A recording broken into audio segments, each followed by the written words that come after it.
Mangita and Larina. This is a tale told in the Lake District of Luzon.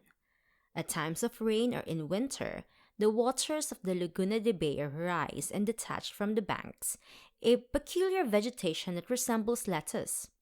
These plants, which float for months down the Pasig River, give rise, no doubt, to the story. Many years ago, there lived on the banks of the Laguna de Bay a poor fisherman whose wife had died, leaving him two beautiful daughters named Mangita and Larina. Mangita had hair as black as night and a dark skin. She was as good as she was beautiful, and was loved by all for her kindness. She helped her father mend the nets and make the torches to fish with at night, and her bright smile lit up the little Nipa house like a ray of sunshine. Larina was fair and had a long golden hair of which she was very proud. She was different from her sister and never helped with her work, but spent the day combing her hair and catching butterflies. She would catch a pretty butterfly, cruelly stick a pin through it, and fasten it in her hair. Then she would go down to the lake to see her reflection in the clear water and would laugh to see the poor butterfly struggling in pain. The people disliked her for her cruelty, but they loved Mangita very much. This made Larina jealous, and the more Mangita was loved, the more her sister thought evil of her. One day, a poor old woman came to the Nipa house and begged for a little rice to put in her bowl. Mangita was mending a net and Larina was combing her hair in the doorway. When Larina saw the old woman, she spoke mockingly to her and gave her a push that made her fall and cut her head on a sharp rock. But Mangita sprang to help her, washed the blood away from her head, and filled her bowl with rice from the jar in the kitchen. The poor woman thanked her and promised never forget her kindness, but to her sister she spoke not a word. Larina did not care, however, but laughed at her and mocked her as she painfully made her way again down the road. When she had gone, Mangita took Larina to task for her cruel treatment of a stranger, but instead of doing any good, it only caused Larina to hate her sister all the more. Sometime afterwards, the poor fisherman died. He had gone to the big city down the river to sell his fish and had been attacked with a terrible sickness that was raging there. The girls were now alone in the world.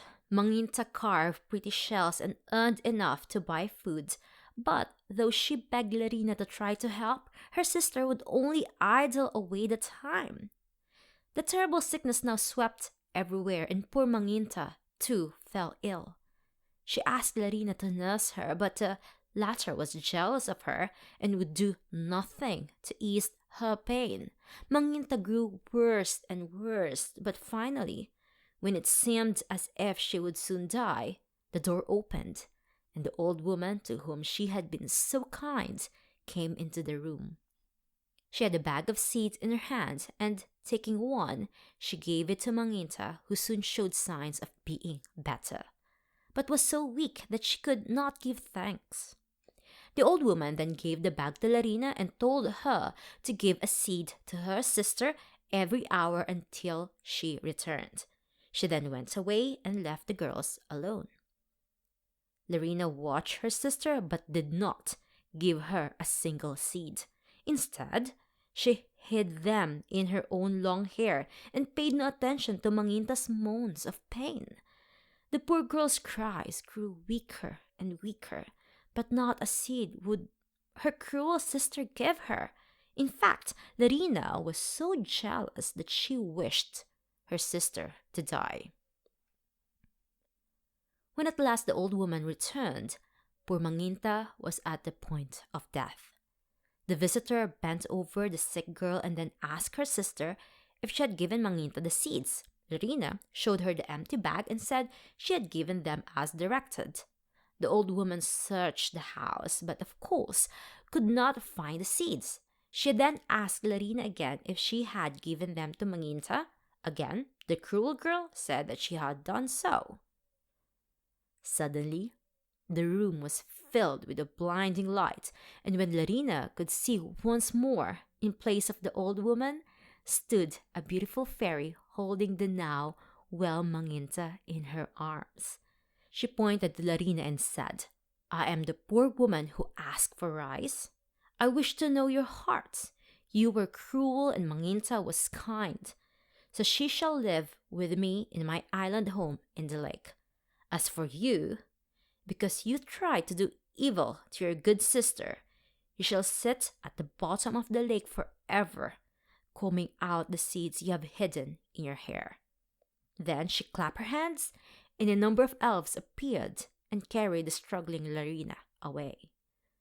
"Come," said the fairy to Mangita, and she carried her to her beautiful home, where she lives in peace and happiness. As for Larina, she sits at the bottom of the lake and combs her hair. As she combs a seed out, another comes in, and every seed that is combed out becomes a green plant that floats out of the lake and down the Pasig. And to this day, people can see them and know that Larina is being punished for her wickedness.